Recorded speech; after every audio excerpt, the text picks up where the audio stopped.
Evening, folks. Thanks for coming in. Sorry we're a wee bit late, but my guest was late. Not that I'm going to stitch him up or anything, but I was here. I've been sitting here since 10 to 9, He just decided to show up about 2 minutes ago. But however, we are here. Sorry, Nick, I had to grass you in. No, it's Sorry. fine. I had to set up my laptop, and then also in addition to that, I had to help out with my mom with something before I came on. So I was like, hurry, I gotta go. Mum's, I don't talk to my mum in decades, but mum's always see me get in the road when you're going out the door or something, or they'll phone you, and you say, and you tell, look, mum, I'm at work or something like that, or I'm just, but wait till I tell you this, and then it's nothing. You expect a juicy bit of gossip, do you know what I mean? Like somebody's died or something like that, or somebody's, Yeah. something juicy, and she turns around and say, the supermarket's shut. Oh, Is that it? yeah. That's it. I'm wanting a bit of blood and guts here, Mum, and you tell me the shop's shut. Hey, Eileen Doll. So tonight we have this gentleman back, the master of the Paranormal. No, I'm not going to give you a big build-up, because I've done that before, but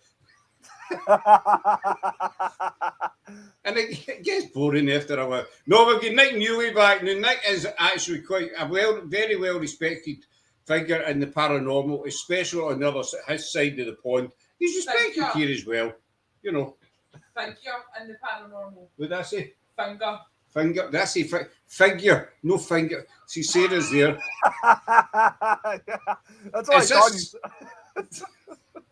Feel free to correct me, Nick, anytime you want. I know that I'm awesome, but I'm not perfect. You know what I'm saying? And no one's perfect at the end of the day.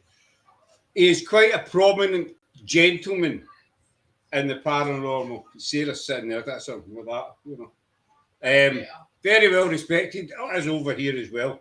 He's been in the paranormal for too long. 20 years now. 20 years. You wouldn't believe he's only 22.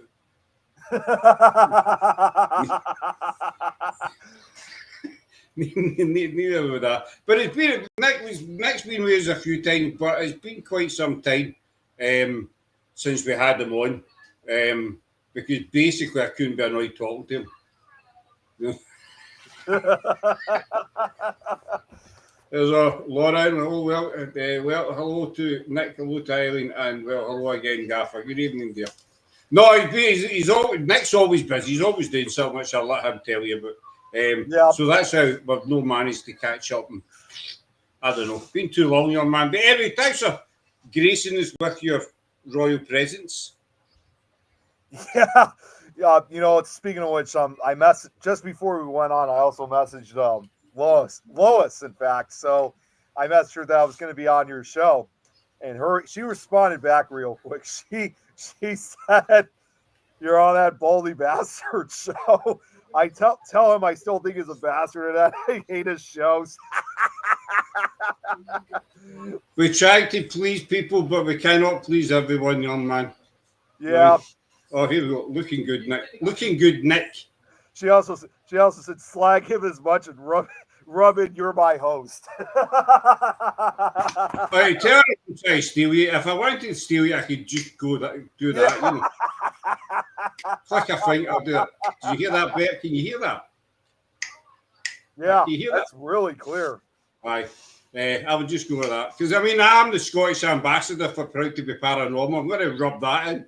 But anyway, I always say that you are looking good. So I don't know what I look like since I'm very serious that. You need to excuse the attire, as people up, in the UK will know. We're having a bit of a heat wave here. So I've got the fan here, and it's still bloody warm. So that's why I've just got the vest. I'm not trying to show off the pecs or the biceps or anything like that, What biceps? Exactly, what biceps? Did you hear that wee voice in the background? What biceps? The bicep there. Anyway, leave it up to young man. So it's not all about Scott. For several months, aside from going to Paracons, I haven't really been doing a lot recently, but now I'm starting to slowly get back into actually investigating. I don't know if you saw recently that it was about 4 weeks ago that I went on my first investigation. It was the first one within a year and a half. the last time I went was like I did something like that was back in March. It happened to be in one of my favorite locations, a location that was called the Old Lake County Jail, which is located in Crown Point, Indiana. And thankfully, that was also one of those locations that wasn't too far away from me, just an hour and a half drive to get to. And it really made a good comeback for me to get, officially back to it. But yes, kind of in a similar situation. That night, it was hot as hell, but it wasn't terribly hot to the point that we just couldn't investigate because some of these areas we were able to stay in for at least a good half hour. But regardless of the temperature, I was just glad to be officially back in the field, officially overall. So it was a good feeling. It definitely was. I think you do miss it. We'd a spell a while back that we hadn't done an investigation for, it was months, through weather, illness, all different kind of, how it is, life kind of gets in the way at times, and we hadn't been out for months, and you do miss it. Right. You do. You really do. Because, sometimes you feel that kind of it does give you that kind of adrenaline rush, but even if it doesn't, you just miss it overall because it's just, it's just one of those, it's just like anything else. It's what you were made to do. And you just don't feel like you're completely full to yourself until you're actually doing it. When you haven't done it in a while, it eventually, it starts to get to you. It starts getting to you. You feel like there's something kind of missing, don't you? Exactly. That's how I felt it. And then the other thing is, if you've got a location that you go to quite often, I know Spirit, as far as we know, doesn't have any awareness of time, but you start to say you've not been at this location for 4 or 5 months, you start to think, well, is Spirit wondering where we are? Yeah, if they're used to seeing you. Yeah, especially those like a place that, like you just said, that you frequent, where it's got to a point where the spirits, they pretty much know who you are, and there's always that likely chance that you develop a connection with them, they connect with you, vice versa. And after several months, like if you haven't gone there, they're going to question like, where the hell's he been? And that's kind of like what it was with me with the Old Lake County Jail, because yes, it's an hour and a half drive to go back and forth, but it is one of my favorite locations. And it wasn't even just necessarily the first time that I'd been there in a long time. It had been pretty much the first time in 2 years since I've been to the jail.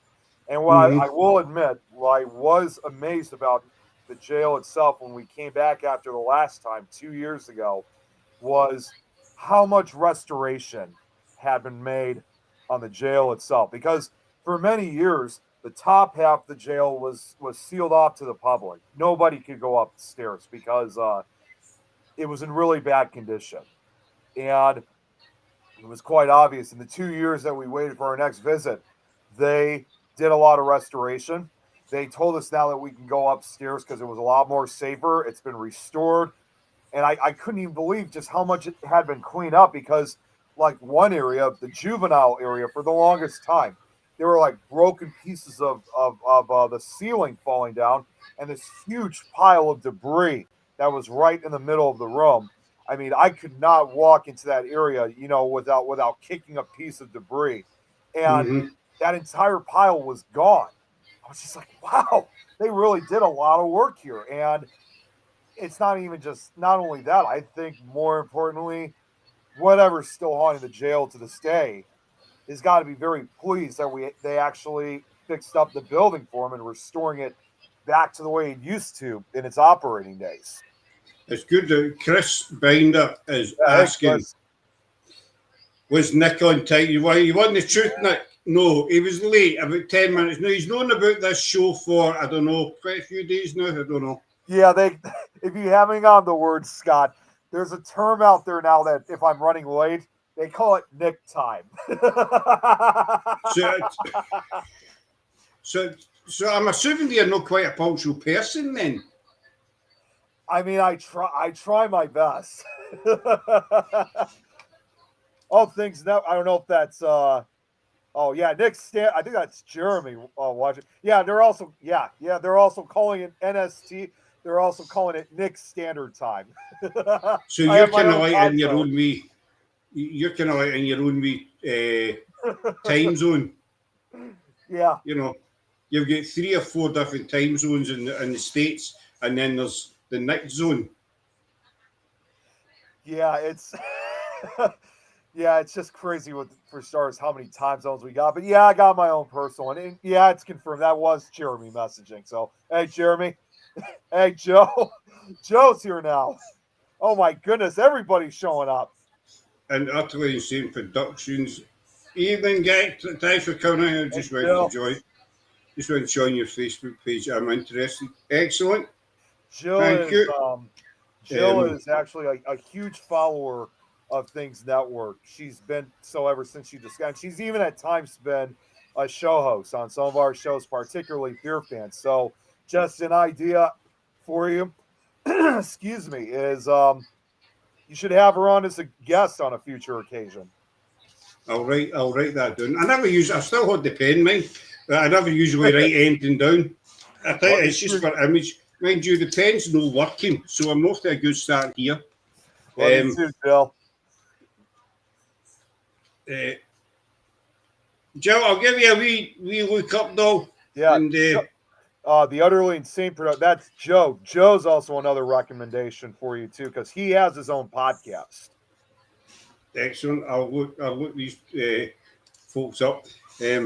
I know you mean about places. I mean, we've got places over here. There's 3 locations that we've done in the past. 2 are old kind of stately homes, and one's an old power station. Power station was abandoned back in 1982. Eileen, the girls stole. Eileen runs Phantom Seekers Paranormal. The girls stole the pens. Sharing the wee one, nicked the pens that I got. I won a wee. Irene does these raffles every now and again. You know, you pick a number in the comments, and so my number came up. That's twice I've won. Lying bastard, there's your pen there. So I'll just get the pen. I'm going to give me the. Bear with me, Nick. I'm just going to retrieve the pen just now. It is lying on the floor directly behind me. Also, I got your pen last week on holiday. I know, but that's a special pen. Eileen was asking where my Phantom Seekers pen was. It's there. I know. There you go, Eileen.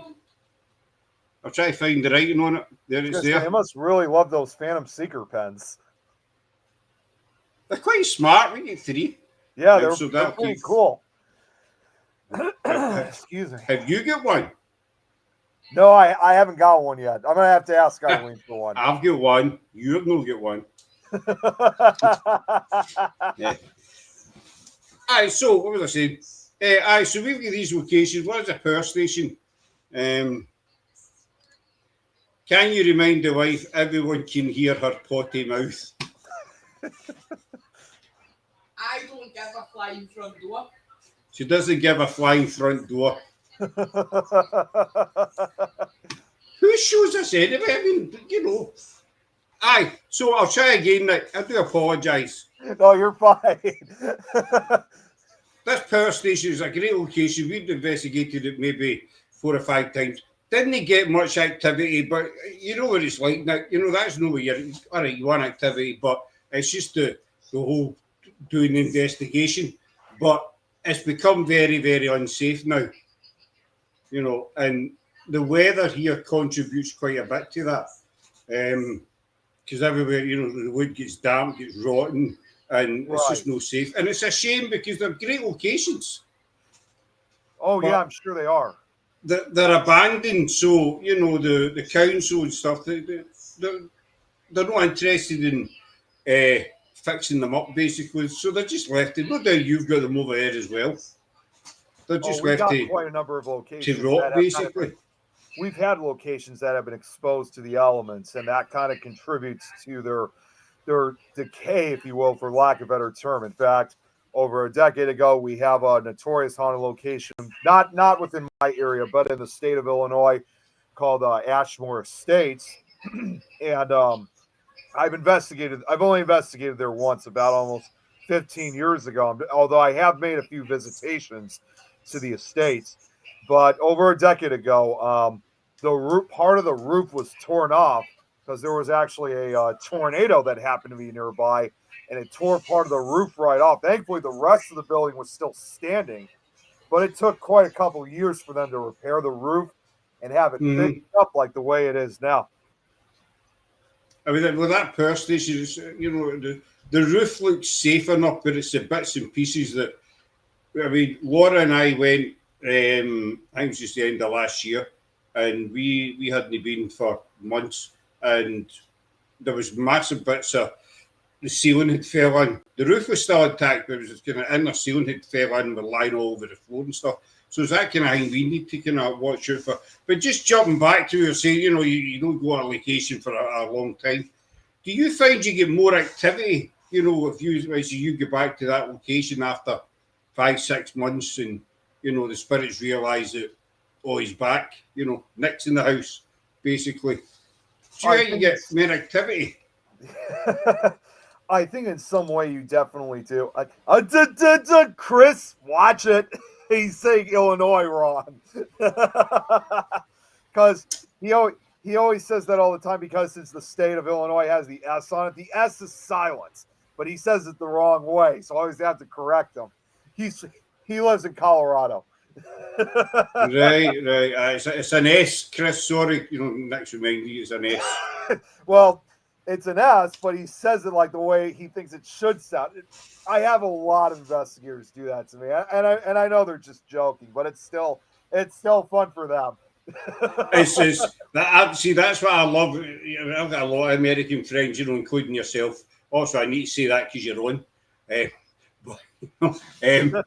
But one word that gets me is the Americans is Edinburgh. They always say, yeah, Edinburgh.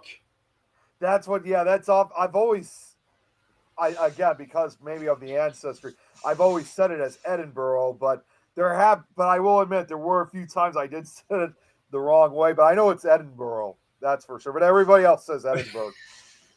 And it really, and I don't know if that annoys many Scottish people.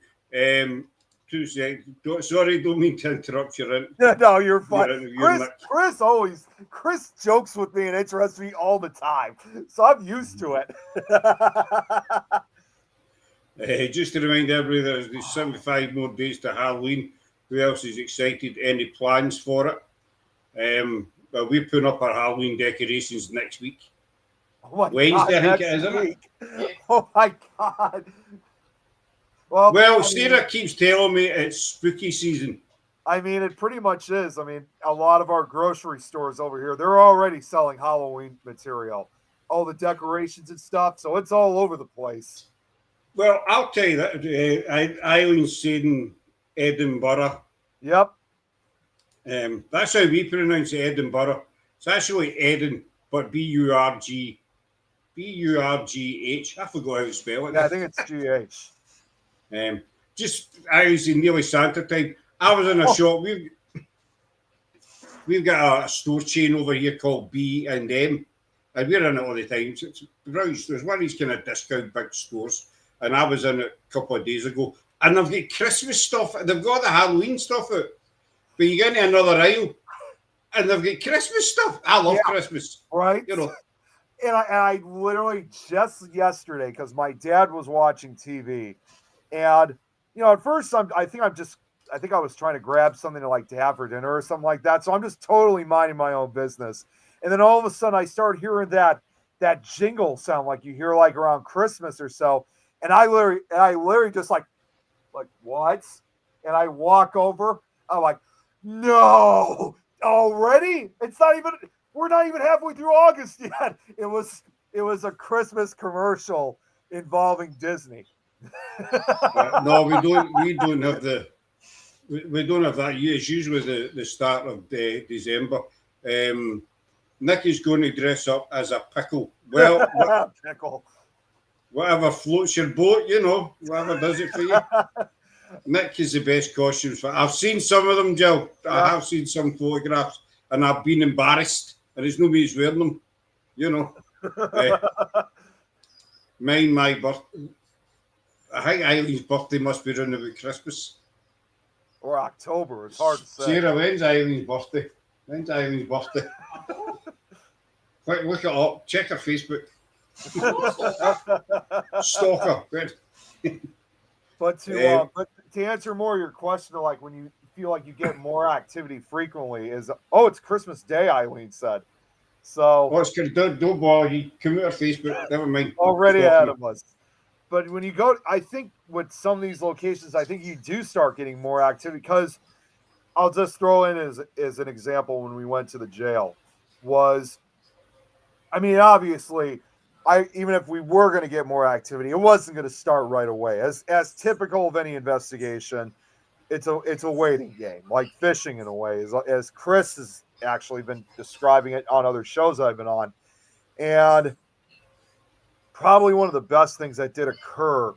Well, actually, no. Not only did I think they knew that they remembered who I was, we also had a pretty bad storm that night. So with all that lightning and whatnot, it's generating all of that energy that would definitely make the location a lot more active. So the storm kind of played a role for that night. And we were up in the juvenile area, and we very briefly, I'm still not entirely sure if I actually did see something or it could have been lightning. I thought I did see a brief white shadow that went by, but again, I'm still kind of determining if that was a shadow or again, just a flash of lightning, because in a way, it's almost all the same when you really think about it. But one thing that I could not explain was we went to what was essentially the female ward of the jail itself, and there was a notorious killer that was locked up. It's known as Anna's cell. She was a inmate at the jail, and she was in prison. In fact, she was in prison there exactly 100 years ago, back in 1925, because she had poisoned her entire family, including her kids, so she can claim their inheritance, of course. And she was sentenced to life in prison. And so when you go, a lot of people say when you go to her cell, especially female investigators, there's just this negative presence around her cell. But it's even affected men at times too. It's not just restricted to female investigators. Some male investigators have experienced it themselves. So, but later on during that night, we did a ghost box session, and we got some remarkable answers. One of them, I think, which we believe might have been Anna, may have mentioned one of her kids' names that she had murdered, and something that kind of compelled us to look further down the hallway toward the entrance of the female ward. We looked down, and again, it's pitch black in the entire hallway. But next thing you know, I start, and I was, in fact, not just me, a few of us, including a new member of our crew that just recently joined, we saw this huge shadow figure that it was peeking out several times. The first thing I noticed was how big it was. I mean, I'm pretty tall myself, about 6'1", 6'2". This thing had to have been at least 7 feet tall. So it towered over me, even from a distance. And it was weird. It was like, it wasn't, I mean, yeah, it had somewhat of an intimidating presence, but I didn't feel the sense of like fright or anything. I don't think any of us did, because the way how it was moving, it kept poking its head out several times, and sometimes it would kind of move out in front of us, so we would it would be in full view, and then other times it would go right back to the doorway. So the way how I see it, I definitely think it was some kind of shadow person, and I believe it was curious, and maybe it was trying to get. The way how I see it too is, it's small compared to Craig. The way how I see it is maybe this figure was among one of the entities that probably remembered who I was from 2 years ago, but was still trying to get an understanding, like saying, isn't this someone, like almost like, isn't this someone I've seen before? Or I could have sworn that I've seen this guy before. And it's like, maybe got to a point, it's like, yeah, it's the same guy. so that's probably the closest I can say that you get more activity when you go to one particular location more often. It was kind of feeling you out sort of thing, is it or isn't it sort of scenario. You wasn't too sure. It's almost like we're always so curious of encountering such entities like this, and we just figured it was one of those classic examples that some of these entities are just as curious of us as we are of them. No, I'll come back to that in a second. I'll stick these comments up. I always got a question for you, so Chris. Do storms add energy? It's hard to say if they actually add the energy. I think to some degree that they do, but I think on other occasions, I think it increases a lot of the energy around a particular location. And I know that for a fact for another location, which was the Mineral Springs Hotel down in Alton, Illinois, which is often regarded as one of the most haunted small towns in America. And it's literally right next to the Mississippi River. So you have a combination of this huge river right next to us and the storm and a storm that also came through around the time that we were there. And the amount of activity was just insane that night. I mean, nothing like I've ever experienced. So I think in some varying degree, it's kind of a yes and no answer, but I definitely think it increases the energy. Craig is, I'm probably going to get this wrong, 6'4" or 6'5", I think. Laura will probably correct me if I'm he's wrong. Taller than me then. Aye, well, put it this way, he sometimes uses my shoulders as a leaning post. I'm 5'6", despite people saying I'm 5'5". I am not. I'm 5'6". That'd be extra, and he can go there and use me as a leaning post. It's quite embarrassing, actually, that I admit that, but, hey, Don't feel bad, because in Jeremy's crew, he has a guy named Scott C. Wilson, and he is shorter compared to everybody else. He's got to be only like, oh man, Jeremy, if you're still on, help me out with this. He's like 5'3" or something like that. He's like shorter than average. I have seen somebody taller than Craig. I think we were in holiday, and I was in a shop, and this guy came in, and he was like, I don't know, 9 foot. So this guy was tall, and and the first guy I thought he was Craig. He's taller than bloody Craig. The size of him. I didn't tell him that, obviously. I didn't know the guy, but taller than Craig. I didn't think it was 6'6". Chris is asking, is this the investigation or just did Nick? Yes, it is. That's where that was the investigation we did a couple weeks ago.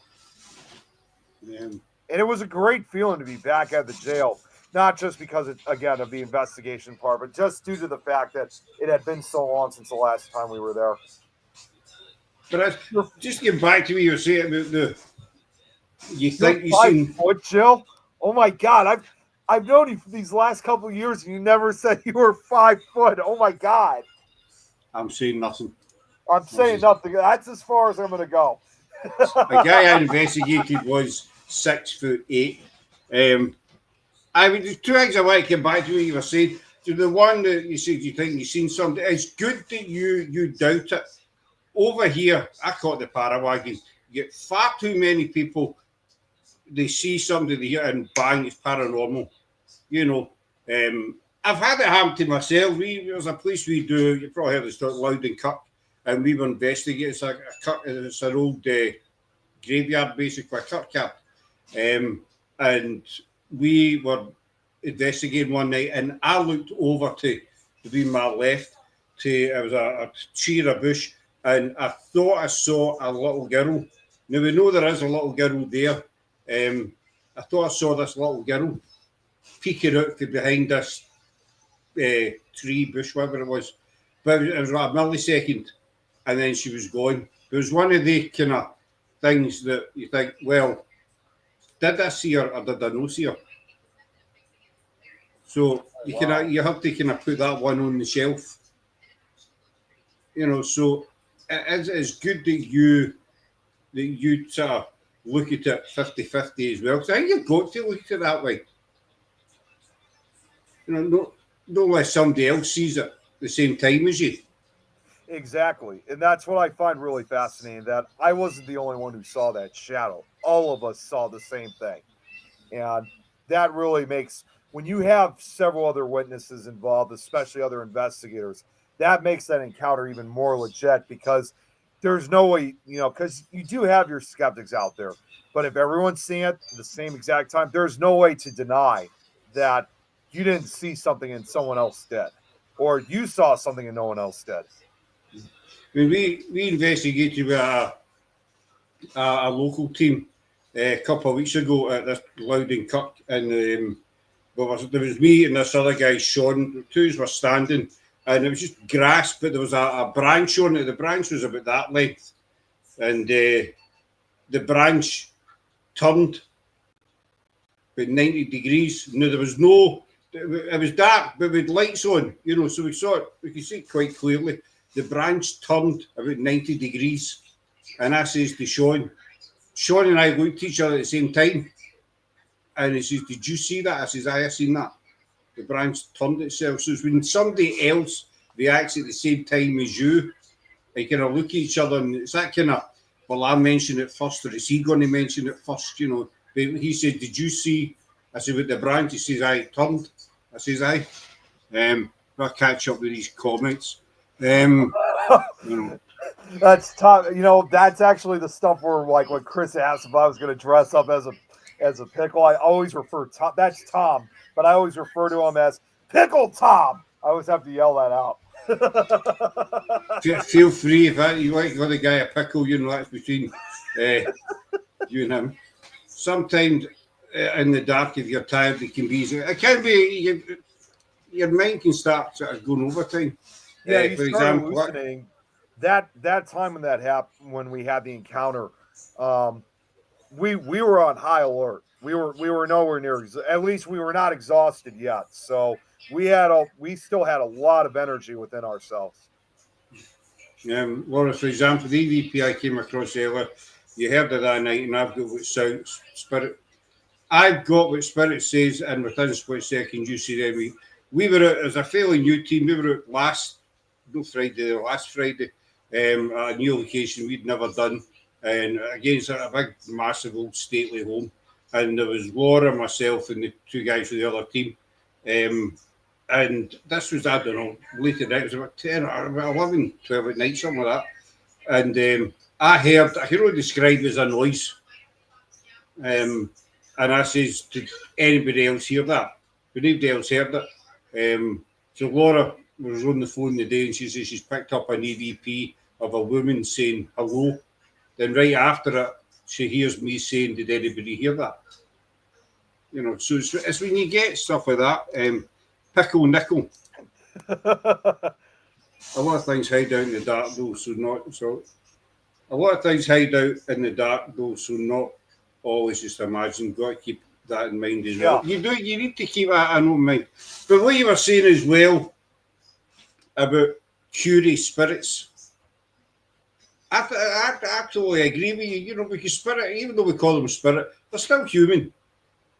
They are people. I think some people tend to forget that these spirits, they're still the same person. And so it's like everything in life. You meet somebody for the first time, you're curious. You're not sure. And spirit must be the same, even though they know.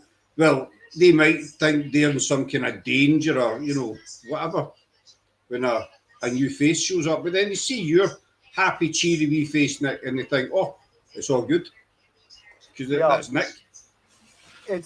I think even in the afterlife, for a lot of these spirits, is I think a lot of them still have that natural instinct to them, even in death. So it kind of gives them. It still almost gives them that kind of decision making about whether this is a good individual to associate with or not. I mean, you said it perfectly well. It's no different than a living person, because when you're meeting somebody for the first time, you're curious. Sometimes you get kind of shy, and you kind of question, is this someone? I mean, I mean, I think we all do that all the time. I think we all do that all the time, saying, is this someone that I want to associate, I want to chat with, hang out with, even, it's really not that different. It's not that different. It's. I mean, no doubt you guys have done as well. We've done quite a few investigations where spirit won't talk to men, or vice versa. They only talk to women, or they only talk to a man. But that's spirit making that conscious decision. She's a woman. I'll talk to her, but I don't want to talk to him. Right. Whether it was their belief system when they were still on this plane, basically, and that's carried on with them, or whatever. But that, to me, that's a conscious decision. I don't want to talk to you. I want to talk to that lady.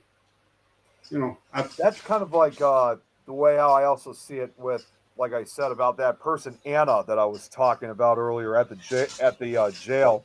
Like I said, she has more of a negative influence towards women than she does with men, and I think part of that reason is because it's mainly due to the fact that her victims, a vast majority of her family, were male members. I believe there was only. I'm just looking it up right now because it's been a long time since I've read it. Oh, her name was Anna Cunningham, and the victims that she had, her victims were her husband David, her children Isabel, the only daughter, and then the others were Harry, her sons Harry, Charles, and Walter. So there was only one, except for one. All the other victims were male, and it does kind of make me wonder exactly. I mean, because we still don't know the full reason just yet, but why she's still more attached to male investigators than she is with female investigators. Aye, especially for victims, we're all kind of. What about the? I mean, I know you've done a few prisons, and I watch quite a lot of the American ghost shows and stuff. Spirit is just like us. Some you like, some you exactly. Yeah. A spirit can take a dislike to you for the simplest of reasons. It doesn't make you a bad person. It's just that the same in life. You might meet somebody. I mean, I've done it myself. I've met people for the first time in life, and just right away, I just don't like them. Right. And they've never done anything to me. I've never met them before, but you just get this feeling that I don't like him. There's something shifty about him, or whatever. And spirit picks up on that as well. But as I was going to say, I mean, I watch a lot of these American shows and stuff like that, and quite a few about prisons, and I know obviously you have still got the death penalty over there in certain states. I know it's not everywhere, but it's in certain states. We don't have it over here. Do you think? I mean, I've heard countless stories with prisoners that were executed and they still haunt that prison. They haunt the death chamber, whatever you want to call it. What's your take on that? Do you think a prisoner would want to hang about the same place as he was, the gas chamber or whatever way he went? I think it depends on the varying kind of like inmate, especially with the crime that they committed. Because with especially a lot of the old prisons we have here, the historic ones, both the ones that are now museums, but also the ones that are still in operation to this day, that it seems like in some way they're still living out their sentence that they were given in life.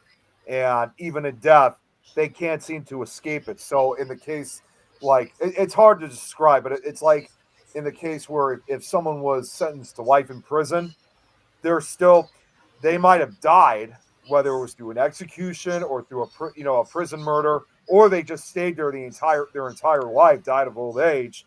And in some way, it's like even the prison itself almost acts kind of like a barrier where they just can't seem to leave the prison unless they have some kind of way out of escaping. It's really hard to describe. In fact, there's also one of those prisons I could think of, and this is where things get interesting, is the former front gate of the prison. Like when you have buses coming in to transport new prisons to the facility, there have been times where, even though it's no longer in operation, it's been closed now for 30 years, the gate would sometimes just open on its own. And sometimes people would hear what sounds like a bus driving through, even though there's clearly no bus. and nobody is driven through that in that type of, in that type of procedure. And again, in over 30 years. So it's almost like as if even in the spirit world, they're still transferring prisoners, like new inmates to the prison. And that's Mm-hmm. something I find really interesting. So, but as far as the death chamber, I also believe too that if if they've also spent a good majority of their life in the prison system, especially they've lasted decades, because we in fact have an inmate, well, had an inmate, I should say, that I think was one of the longest living inmates in a prison. Yeah, that was like back in, I think in fact, he was the type of inmate that I believe might have inspired the character Brooks for the movie Shawshank Redemption. Because you remember in the you seen Shawshank Redemption, right? Oh, I quite a few. One of the best films I've ever watched. Yeah, I love it too. It's a great movie. Do you remember that? So remember that scene when Brooks has finally been released, Mm-hmm. and he says that he had been in prison for 30 or 40 years, and he's walking around downtown, and he said there's all these cars everywhere, so many people around, and he was not used to what the world looked like now compared to what it was prior to his conviction. Well, this is probably as close as I can. In fact, I think I have the doc. I mean, I have. There's a Wikipedia page of the inmate. Give me 1 second here while I'm looking. It's really fascinating. Longest serving inmate was in Illinois. There's a guy named William Aarons. And oh wait, no, that's oh wait a minute, no, that's not him. I was thinking of somebody else. It would take me a while for me to look for it. Oh wait, no, I found it. Here we go. Here's what I was looking for. This was a guy by the name of sorry, just there's just all these crazy there's all these crazy things.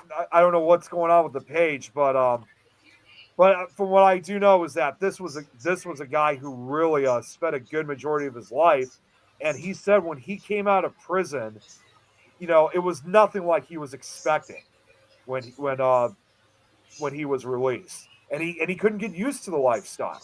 So Mm-hmm. imagine in the same case with those that have served long sentences and they've been knowing that they're probably never going to get out. Prison is their home at the end of the day. This is all they know. This is all they remember. They know the routine, and sometimes that's their entire world right there. So I can't see why not. Some inmates spirits decide to remain at these locations because this is all they know. That's all they remember from life. I've studied these comments up there. I got a question for you, kind of relating to that. Where was it? Where were condemned to rescue the prison, the UK were interred in the grounds of prison. So that's basically you were hung here and then taken out and buried within the prison walls, basically. Shawshank was so sad, great ending. It's amazing the amount of people that have never seen Shawshank. They've never seen the film. It's surprising there's still a lot of people who haven't seen it. It's a great movie, and even better, it's based on a Stephen King tale. It was a good ending, but when the two of them finally meet up and what have you. I don't like many folk. You guys are okay. Eileen's okay. I like Sarah and Tia. That's your wee one. I like my kids. Well, that's I've got to hear that's why it's our kids. I like Bert, my neighbour. She's got a lovely neighbour called Susan. But Susan, she was always calling me George, so I started calling her Robert. Well, you call me a different name, so that name's kind of stuck. She's a brilliant, a brilliant lady. My mum and I do like spirits and I do like cats. Well, they get the rundown. What, Chris? I have seen Stranger Things, just the first season. I think we've seen two seasons of Stranger Things. No, we've seen them all. Have we seen them all? Did we? I was just waiting for the new year. All right. Okay, we've seen them all. So why have you seen What it? planet do you live on? I live on this planet, Scotland. Scotland, as in your own land. Hear that? Hear the voice in the background again. Do you think maybe and this might sound nuts, It's right? all coming for you. See, you've got a prisoner in there, maybe a mass murderer, and he gets executed, but he still haunts the prison. Do you think maybe he's still there because he's scared of what lies ahead, basically, if he leaves the prison? Spirit-wise, I mean. I think so, knowing that they're in this giant building that, that they, like when you're serving time in prison, obviously, you're in this concrete block for a vast majority of your life. You go through all the routines and the instructions that are given by the prison staff. If you're lucky enough, maybe you'll find at least maybe one benign prisoner to associate with, even, while the other ones are dangerous, probably just as bad. But that's all at the end of the day. And there are, we see this all the time. It even still happens to this day where even when inmates are eventually released from prison, they just reoffend again just so they can go back in because they're not they can't accept the way how things are in the modern world. This is not what they remembered. They didn't know that like if you had somebody that was in prison 50 years ago and they came out today, the first thing they would see is everybody holding one of these up. Aye, Obviously, they'll be like, they're not what going is to. that? Yeah, they're going to say, "What the hell is that thing?" And cars will be different. Even clothing will be different. Hairstyles will be different. I mean, everything's just going to be so different that they're not going to be able to grow accustomed to that modern world. So the only thing that they could do to try to remain in the past, if you will, is reoffend. Do something just to get back into prison. Mm-hmm. There's a set of comments a wee second. One thing, just when you say that, and I watched a documentaries in British prisons, and it was a guy. He looked a nice enough guy. I was saying that he's a nice enough guy. He's in prison. He wasn't in for major offences, it was like shoplifting, that kind of usual sort of stuff. But he was due to be released, and he had a little job in the prison. His job was just to mop the floors, basically. And so it was coming up to his release date, and they were interviewing him, and he's like, I don't want to leave. I know everybody in here. This is my home. I go outside. I don't know anybody. I'm going to be homeless. I get fed in here. I've got my bed. And so they released him. And he told the people who were interviewing him, he says, that's me released. He says, but I'll be back here within 2 weeks. And sure enough, he went straight out and he started a major shoplifting spree. Yep. And he made sure he get caught. And he was straight back in. And he was happy as Larry. He was out the win. I'm back. Well, that's the other thing too, is that it's not even just the changes of how things are, when you are released. If you have, any family or friends or anything like that, they're probably dead. So who are you going to turn to? And so it just seems like it's just an only option at that point. It may not be the right choice, but to them in their minds it is, because that's all they know. Oh, he was out of the moon. He says, I'm back. I've got my wee job back, got my cell. Go to get my dinner and everything. Good luck to you. Sarah says, if you don't want my input, move your office. See where? I don't know. I've got proof. I mean, that was their life, their routine, their safe place out within those walls as a world they don't understand. So why can't spirits stay where they feel safe? True enough. Does Al Capone haunt his cell? I think he does, and it's kind of confusing. I think this is the only way I can interpret this, but I think he haunts multiple cells because he served time in Alcatraz. He also served time in Eastern State Penitentiary, which to this day, his cell, because he was the celebrity criminal, he was given all these privileges that not many other inmates got to have.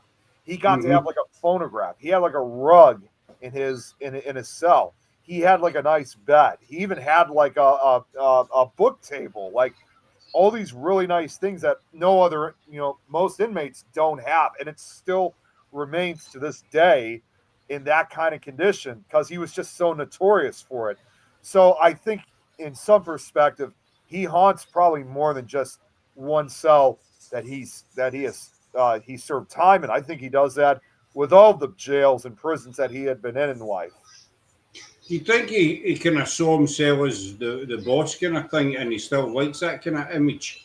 Yeah, he's still, I think in some way, he still feels like he's the. I mean, I'm going to be honest with you. When you think of, because I know, because he's from Chicago himself, he's kind of like a Chicago icon, if you will, is during his days of, especially during the days of Prohibition, he probably had more control over the city of Chicago back then than the mayor they had at that time, because Mm-hmm. he even had control over parts of the Chicago police departments. So he was just, I mean, it's even more surprising he never tried running for mayor despite his crimes that he was committing, but that's how notorious he was, and how much power he had within the city. And so I think in his mind, even in death, he still has that power. He still has that huge amount of respect from former gang members and even probably his rival gang members.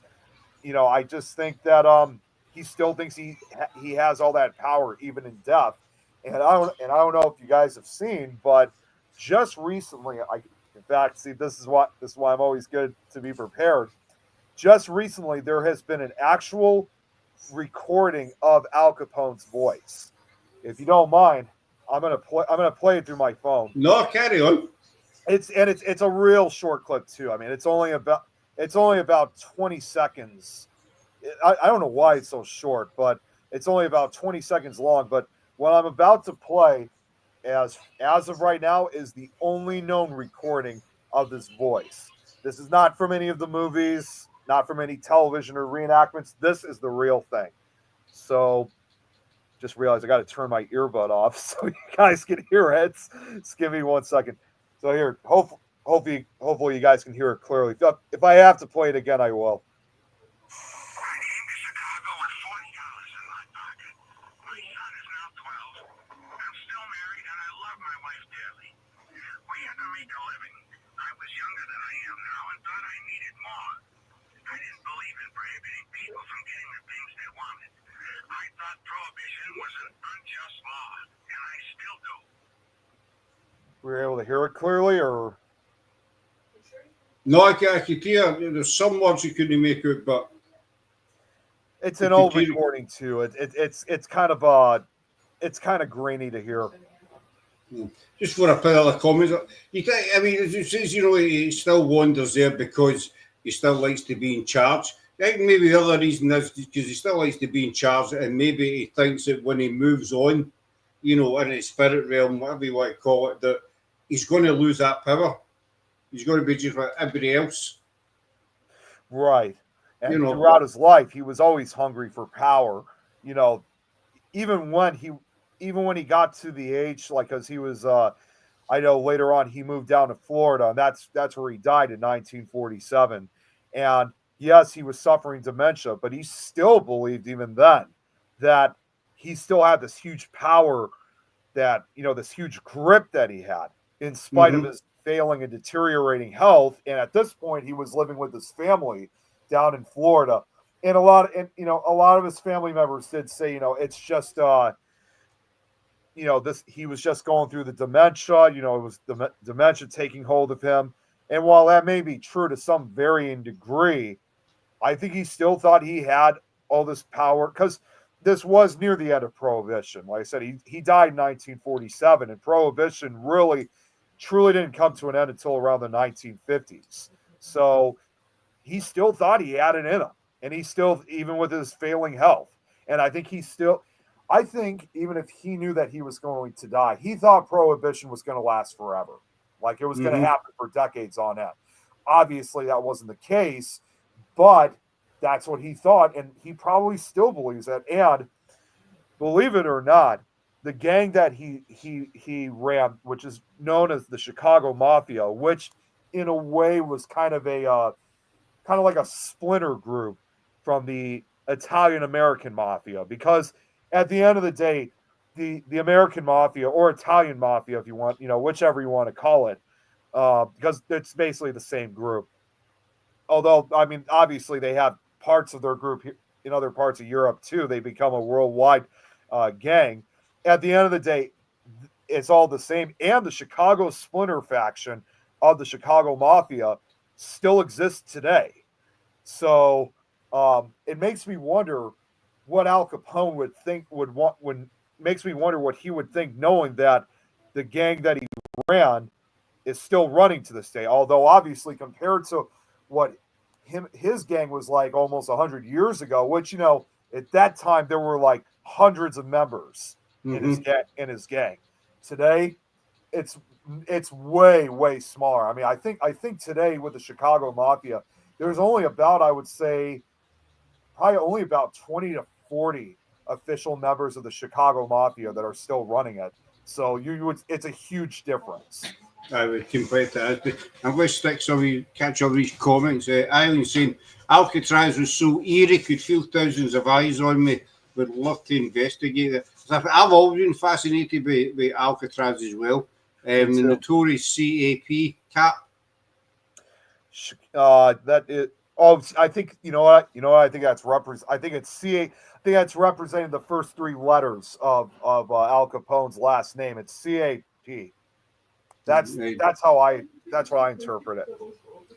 It's sad to think when you die in a moment of time is where you roam, aka stuck. Hopefully, it's just an imprint, a version of us that they're in the timeline and not truly stuck, unless that's like hell. I'll come back to that one. Hi, Paranormal Papa. Thanks for coming in. Prohibition gave him power. Yeah, it did. It definitely did. Surely spirit has the ability to come and go as he please, or do you think that spirits sometimes don't realise that? That's a good one. Let's come back to Nick is the dawn of that. That's you snitched in. That's you snitched. It's nice to find others interested in haunted history. After 30 years as an historian, when I get into the paranormal, I trademarked the name Parahistoric. That's quite a good name. Yeah, it really is. I agree. Never heard that name before. This, Jill saying about being stuck, and Laura says it as well. Maybe he's not stuck. As I say, maybe he doesn't want to go because he might lose this power. But but Laura makes a good point. Do you think that everybody is aware that when they pass on that they can move on? Again, I think it depends on the particular spirits. Like I could think of, this is not a location I've investigated, but I do know this place all too well. It's, in fact, this time it's referring to a haunted hotel, although it's more than just a hotel. It's a museum as well, so you can walk. You don't have to check in. It's probably one of the lesser known. See, this is the problem. There's so many haunted locations that we set our focus on that there's many other ones out there that are just either no one, we don't know about, or were formerly popular but have kind of phased out. Fortunately, I'm one of those investigators that likes to focus on the lesser known locations. And one of those locations is a place called the Shaker Inn, which is located in New Hampshire. The only time it's ever been featured on any paranormal shows was one of the older shows from the early 2000s, haunted hotels. Which, if you've ever seen that, I don't know if you've seen that show, but somebody uploaded the old episodes on YouTube. So whoever has been uploading a lot of the older stuff, I've been telling them they're a legend for doing this, because I really thought these old shows would have been lost to time. They were focusing on one of those locations, and there was a guy who was kind of like a caretaker of the Shaker Inn, because I still don't know the whole term of what it means, but it was like a whole group of, like, a huge family that were known as the Shakers that took care of the building. It's been a long time since I've done my research, but unfortunately, in 1865, shortly after the Civil War ended, he was watching a soldier's two daughters. He was going to leave them, to make sure they were taken care of, and he kept his word, because the soldier didn't think he was going to come back. He thought he was going to die in battle. Well, it turned out that he managed to survive, but this was a guy who maybe it was a combination of PTSD, obviously, like in any type of war, and maybe he also kind of had some mental problems too, because he also had a heavy drinking problem. He was really kind of a nutcase, and so after when the war was over, he came back and just demanded to get this guy, which his full name was Caleb Dyer.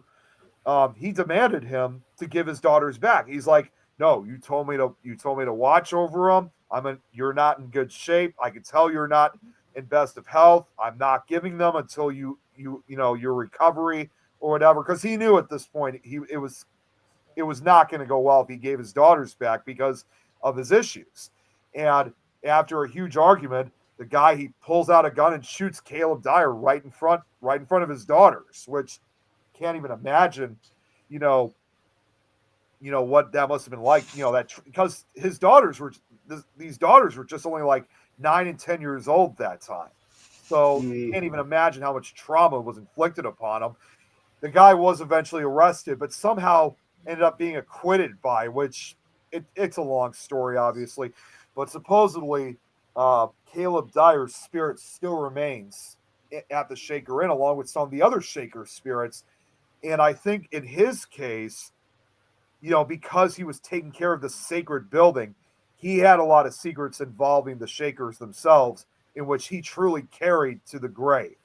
And I think in some way that Caleb Dyer's spirit doesn't want people finding out about certain secrets of the Shaker Inn, and it could be the reason why that he just can't leave there, because that, there was so much more for him to accomplish even in death. In fact, although you can explore these areas, and although a lot of it's also, again, where you could stay the night, now the 5th and 6th floors, they don't use in that building. They probably haven't been touched for over 100 years. So everything's pretty much been the same as it was in Caleb Dyer's day. I mean, that doesn't mean that, now you could walk through and check it out, but just the energy and everything else, you can clearly tell. It's almost like as if something's holding you back when you're on those floors. So I think in the case with Caleb Dyer, I think he does have the decision of wanting to leave and move on to the other side. But again, I think still, even in death, he still doesn't want people to know about certain secrets of the inn itself. So I think, in a way, he still feels like he has a duty to accomplish, even though not realizing that it's been over 150 years now, or 160 years. Excuse me. I can relate to that in a kind of similar way. As I'll just let Eileen comment up first. Hotel Del. I've been to the Hotel Del Coronado. That's what Coronado. That's it. I couldn't pronounce it. Apologies, I'm Scottish, and that's American. It would be amazing to visit California. Stayed there some years ago. Do you know it, Nick? It's on the Eagles Hotel California cover album. Amazing history.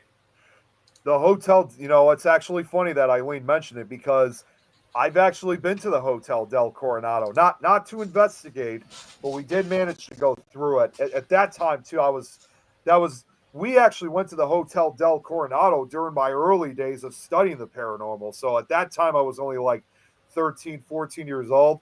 And even though we had the idea of wanting to stay the night at the Coronado, unfortunately, it's one of those hotels that it is expensive as hell even to stay one night. I mean, even back then, like in 2000, I think it was 2006 or 2007, it was like about $750 or $750 something dollars just to stay one night at that hotel. And there's, as much as I really wanted to stay, there was no way that we were going to be able to spend that amount of money just for one night. And I cannot, as expensive as it was, I cannot even imagine that price has probably increased dramatically, almost 20 years later, because it's one of those more fancier hotels. We'll get some of them here. That's like that's average, maybe about £650 our money, roughly, I think. Yeah. But what you're saying, he feels kind of duty bound to stay there. It's kind of similar. I believe there are quite a lot of spirits out there that feel they are duty bound. I mean, it's a place we do Loudon-Kirk. There's a family plot there, the Dempsters, and we picked up on the head of the family, James Dempster. He was a prominent farmer back in the 1800s in this area. He passed in 1890. but he's still there. And we've been investigating this for about 4 years, and we've managed to establish all his families there. His family have all passed on, but we've managed to establish that he's actually there, watching over his family, even though they've all passed on and they're now in spirit. He's still there watching over the family plot.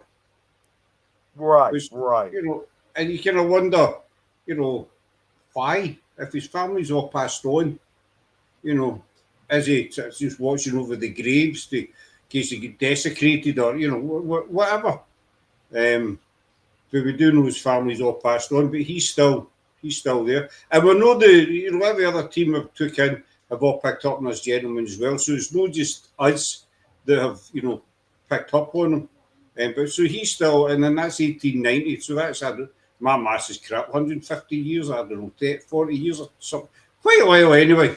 So say my maths is rubbish. Just, I like to jump back to you saying, you get these places the most haunted.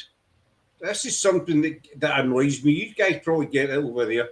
We get it a lot over here. People say, this is the most haunted pub in the UK, the most haunted graveyard in the UK. And that really annoys me. That might, people might shoot me down for this, I don't know. It annoys me for the fact that, how do these people know? I'll give you an example. I mean, Greyfriars Kirkyard in Edinburgh. Oh yes, I know Greyfriars. Fantastic place. We've been there many times, as is Eileen, Warren, Sarah, what have you. And it's an amazing location. It's reported to be the most haunted kirkyard in the world. That's what I've heard, yeah. But we investigated there about 4 years ago, Greyfriars. Yeah. About 4 years ago. Now, this is before we found out that the investigations are actually banned. And we get nothing. We get absolutely nothing. But then we went to, Loudon Kirk, which is just a small kirkyard in Ayrshire. It's, it's not a big location. It's well off the beaten track as well. And we get 10 times more activity. Well, we got activity there, whereas Greyfriars, we get nothing. So would you say that location is more haunted than Greyfriars? You see does that make sense? Yeah, it does. Like sometimes you have like all these different types of location. I mean, again, it probably depends on the particular individuals that they're encountering. And so, you might have, even when if it's, well, and I can relate to that, in fact, because over a decade ago, we investigated, and sadly, this place no longer exists because they demolished it, of course. That was Bobby Mackey's Music World in Wilder, Kentucky. And for decades... Is that good, though? Yeah, they demolished it last year, which I still, to this day, I mean, I don't know if it was because it was in really bad shape. Although, from what the rumors that I've heard is that although the building is gone now, the supposed gateway to hell still exists. I mean, I don't think you could really demolish it. And that was also the original. That was also the only original piece that was once the former slaughterhouse that still remains in existence. But they demolished it last year. But I did have the opportunity of investigating it back in 2012. And, at that time, obviously, we were given these instructions like how this was insanely haunted. And, unfortunately, this was also back when we really, thanks to Zach, obviously, that it was demonic. It was demonic infested. We were going to get attacked. We were going to get scratched. We would get possessed. All this crazy stuff. And the entire time that we were there was only one thing that happened during our investigation. In fact, it even occurred before we officially started investigating, where we're talking with Bobby Mackey himself wasn't there, but we were talking with one of the staff members. So we're standing around just talking, and once again, just like because we investigated in August, it was hot as hell in this place. I mean, I can give it if Crown Point, the Ole County Jail was hot, this place was even hotter. So it was bad, and it was humid outside too.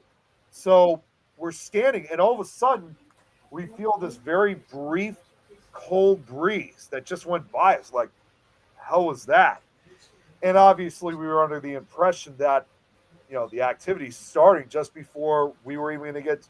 We hadn't even started yet. Mm-hmm. But long and behold, the entire time we were investigating, that was the only thing that ever occurred. We never had anything else occur that night. So could have been maybe we just chose a bad night. I'm not entirely sure, but it was definitely not as insanely haunted or as dangerous as they said it was. In fact, the only thing that I can even try to explain is that maybe at some point, especially when you hear the story of like the possession of Carl Lawson and everything else that occurred, since that was all back in the late 70s and early 80s, maybe at one point that it did have a lot of that crazy activity. Maybe it did actually exist, and Carl Lawson truly was supposedly possessed by one of the murderers of Pearl Bryant, which Mm-hmm. I think it was Alonzo Walling that supposedly. I mean, he said there. I know the story. They said he was yelling out, "I am Satan," that kind of thing. But he also said he was possessed by Alonzo Walling, one of Pearl Harbor's. Let's be Pearl Harbor, Pearl Bryant's killers. And Mm-hmm. so maybe it did exist, but it probably is just not there anymore because either it had been exercised truly, or the activity it's just not there anymore. Because the entire time that we were at Bobby Mackey's, I did not feel any sense of like evil whatsoever. But just a few miles away from Bobby Mackey's, and this place is still in existence, although it has been closed now for quite a couple years because the owners sold it. Which because Bobby Mackey's is just right. It's very close to the Kentucky-Ohio border. So right across the Ohio River, you have Cincinnati. And on the Mm-hmm. outskirts of Cincinnati, you have a location that's called Synopsville Rectory, which that place has a real dark history to it. I've only investigated it twice.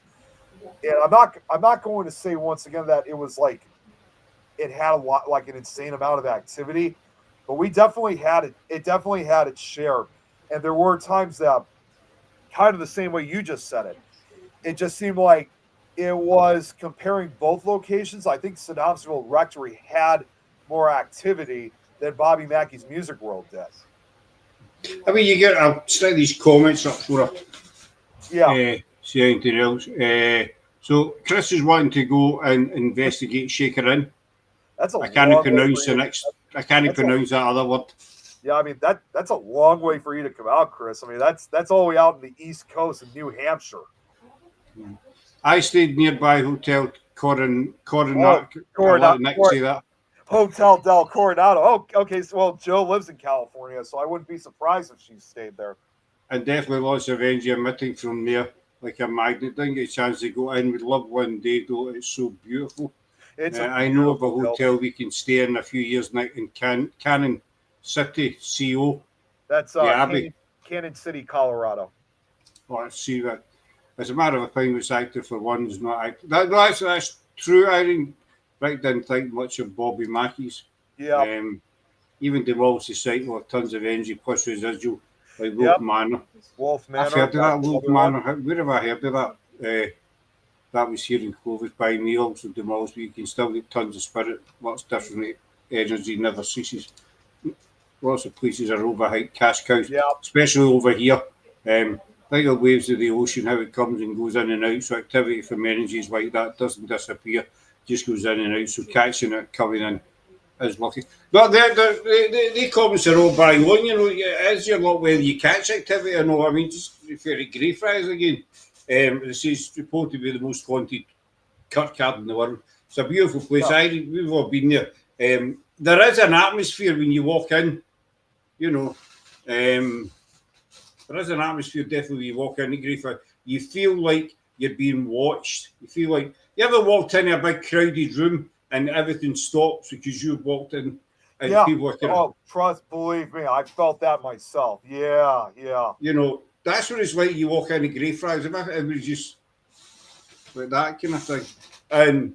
But is it haunted? We're good friends with Jamie Costorfin, who runs Sight of the Dead tours. He's based in Greyfriars in the actual kirkyard. He's been there for about 16 years. The Jamie's there 5-6 days a week, all different times. They run tours as well, all different times, morning, noon, night. He spent hours in there, and we says to him before, about activity. He says, I've been here like 15 years, and I've walked this yard all hours, day and night. He says, I've never ever had anything happen, felt anything, heard anything, nothing. But people still come out and say, oh, it's the most haunted place. It's a beautiful place, and it's a great. You feel like you're stepping back in time as soon as it sits on one of the main routes in and out of Edinburgh, and you're about 5 minutes from the city centre. But as soon as you step in the gates, it's like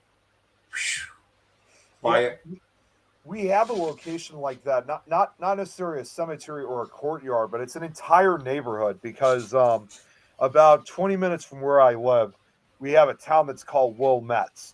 And Wilmette, that's actually where Northwestern University is located. So you have a lot of the university students that stay. But in the midst of the university itself is the rest of the town of Wilmette itself. And we go through, and there are it's one of those, you really feel like you're stepping in time too, because it's all these different Victorian houses that stand alongside, and even some of the neighborhood roads still have their cobblestone roads. Like, that's how far they've really kept with the history of keeping it the way it's been. I've always said for the longest time, I wish I could, move into one of those houses. But those are those type of houses, obviously, that you got to be one of the rich folks in order to and have one of those huge jobs in order to keep one of those houses. That would just be impossible for me. But surprisingly, for an area like Wilmette, which, in spite of my constant research, I have not really found that many locations in the town of Wilmette itself that are rumored to be haunted that you could find. Now, that doesn't mean that it's not haunted overall, because perhaps most likely a lot of those houses obviously are private, residences. So that doesn't mean that they're experiencing a lot of activity within their homes, because, again, these houses date back at least to the 1860s. So. And there have been times that when we've driven through the neighborhood section of Wilmette, same exact thing, regardless, whether these are private residences or not, residentials or not, I do get that presence of eye sometimes on me, like as if something's been staring out the windows from different houses. There was actually this is kind of a laugh, but this was kind of creepy, but funny at the same time. I was about almost 10 years ago, I was driving with a friend of mine through Wilmette, and we're just driving around, just chatting, listening to music and stuff, and we're going through one of the street neighborhoods, and it wasn't dark yet. It was starting to sunset, and we continue driving, and we passed by one of those old mansions. And it had one of those turret buildings, where you could see kind of like a tower almost. And I couldn't help but I looked. Something told me to look up by that turret building, and I could see something. I see something standing in the window. Now, again, at first I just passed off. Maybe it was just whoever lived there was just looking out the window. But as we go closer to it, I could see it's a smaller figure. So again, I first thought maybe it was just a kid looking out the window. But then I saw that it had red hair. It had red cheek spots on it. And as we got closer, I was like, oh my God. It was a freaking Annabelle doll looking out the window. Yeah, Raggedy Ann doll looking out the window. I was like, jeez. Like, you're not and I turned to my friend. I'm like, you're not going to believe what I just said. There's an Annabelle in that window. Did they get you a wee spook? I don't know if I was actually scared by it, but it definitely startled the hell out of me. And I even thought to myself, geez, someone has been watching the Conjuring movies too much. I watch it too much TV. I mean, Laura says, weird about the breeds, especially after we did a location the other week with a relatively new team. It was big old stately home. And we were in what used to be the basement. There was no roof, but I think where we were standing, there was like 2 or 3 different rooms, solid rooms, but we felt this draft exactly where we were standing.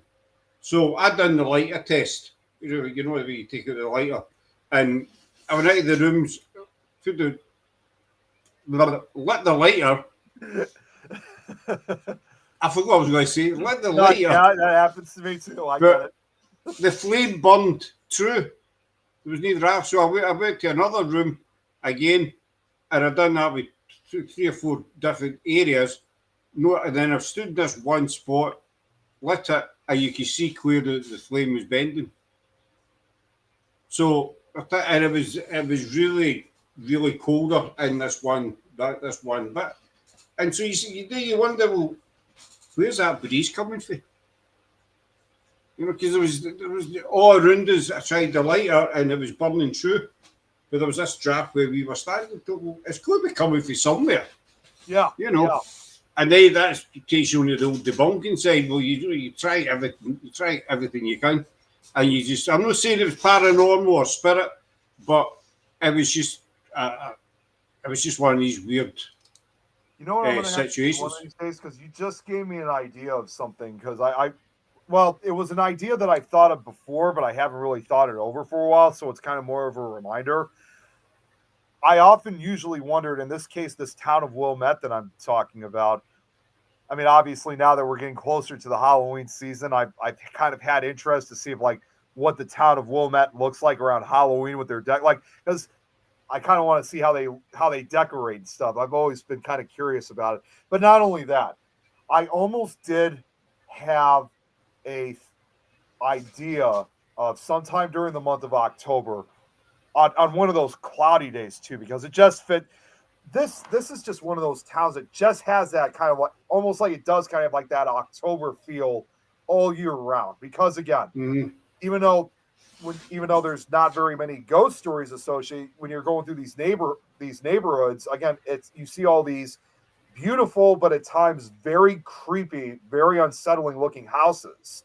And I thought about for the long and not only am I going to choose this just because it's going to be Halloween season. Of course, obviously the weather will be a lot cooler then too. But I did have thoughts of, just taking an Uber and just have someone drop me off and just have me maybe do like a live stream and walk around the neighborhood to see if anybody can get like any type of like reading or anything from like what I'm, because I don't do readings myself because I don't really have that ability, but I can still sense the energy at the very least. So I'm thinking if I had the opportunity of going down to that neighborhood just to walk around, for a short period and see if anybody can get anything about it, I think it would definitely be very interesting. Not saying anything would occur, but just there's definitely something interesting about that neighborhood. Definitely. You don't know. You say you don't know if anything with a car, but you don't know. You don't know until you go. And this has been an area that, believe it or not, I've gone throughout just about almost my entire life because this is going to sound kind of crazy. When I was very young, when I was just a toddler, back in the mid to late 90s, I actually did go. You can kind of say I was sort of a student there. I kind of did go to Northwestern University because they had because of my autism that I had, they had a special program, kind of like a speech therapy, or I don't remember exactly. My parents would know it better than I would because again I was very young at the time. But they had a special program for kids with autism like myself. And I often would usually go right after I was done with, preschool, and I would spend about 2 hours over there. So it's an area that I'm very familiar with. Of course, obviously being very young at that time, I wasn't very much aware, obviously, of paranormal stuff till 10 years later when I was 12.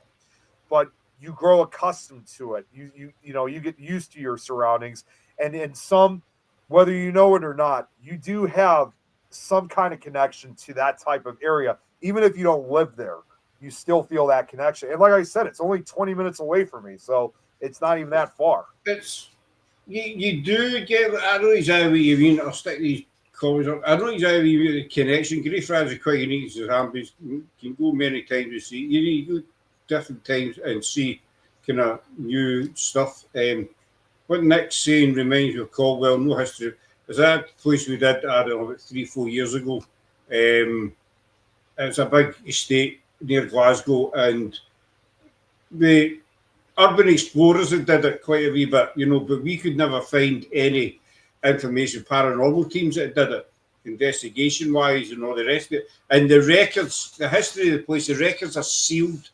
They were sealed back in 1985, I want to say, for 75 years in a library in Glasgow. So there's still another quite a few years to go before. So we couldn't find any real history, but we get tons of activity over a 2-month period there.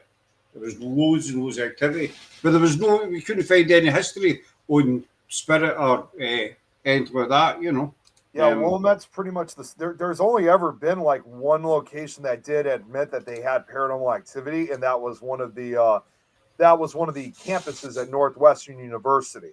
Although the chances of trying to investigate that are probably slim, because I'm sure, just like a lot of universities, unless they're fully adamant that their campuses are haunted, there's a good likely chance we may not be. We might be able to get access just to walk around and stuff, but to actually investigate it, they're probably not going to allow it.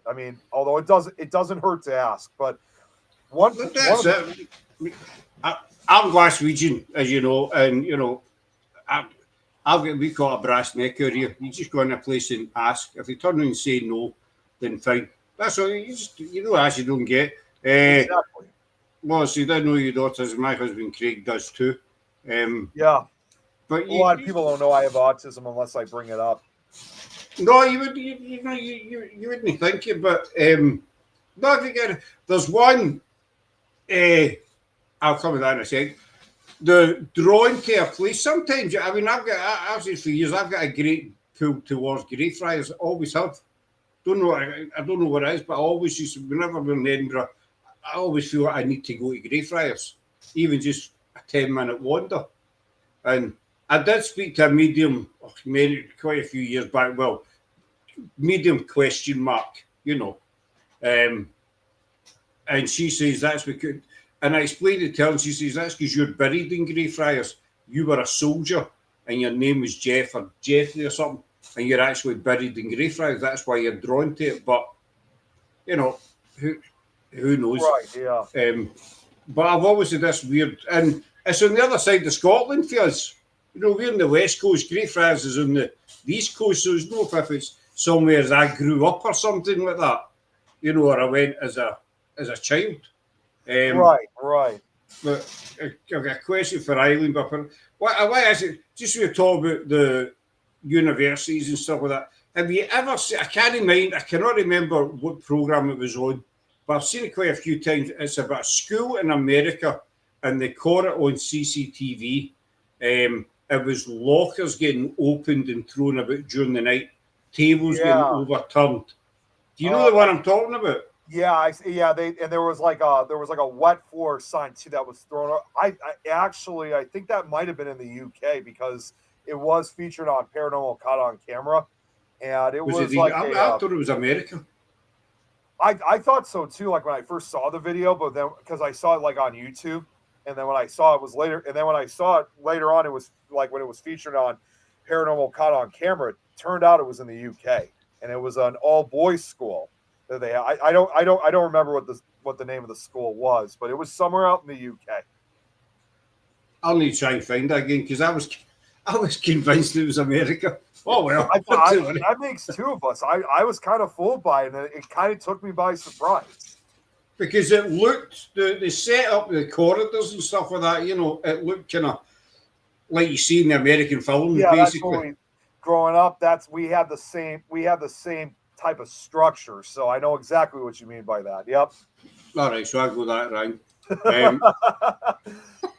I look there. Do you think your autism makes you more sensitive to spirit? Yes, that's a really good question that Eileen just asked. I think it does make me more sensitive to spirit.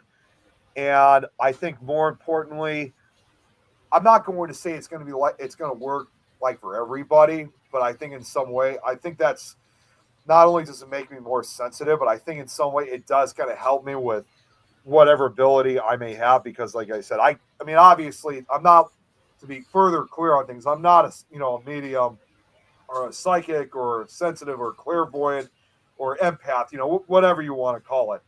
But I do believe I could sense certain, spirits with, spiritual activity within the area.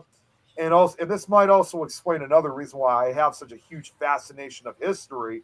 That I also do sometimes see, visions of the past. Like it's very brief, but I can, it's also not like kind of one of those things where I can control it. It occurs when it occurs. So I think my autism, does play a role in that, and it does make me more sensitive. Now, again, I'm not necessarily saying um, it happens to every single person with autism, but I always still live by that belief that we all have some type of psychic ability one way or another, regardless whether we have autism or not. You know, not 100% like some others, some people may have like mediumship or whatever, but I still think we do have that type of ability one way or another. I'm glad you said that. Laura wants to ask you something. I'll come back to that. I'm glad you said that. Would you mind if I dropped you a few questions?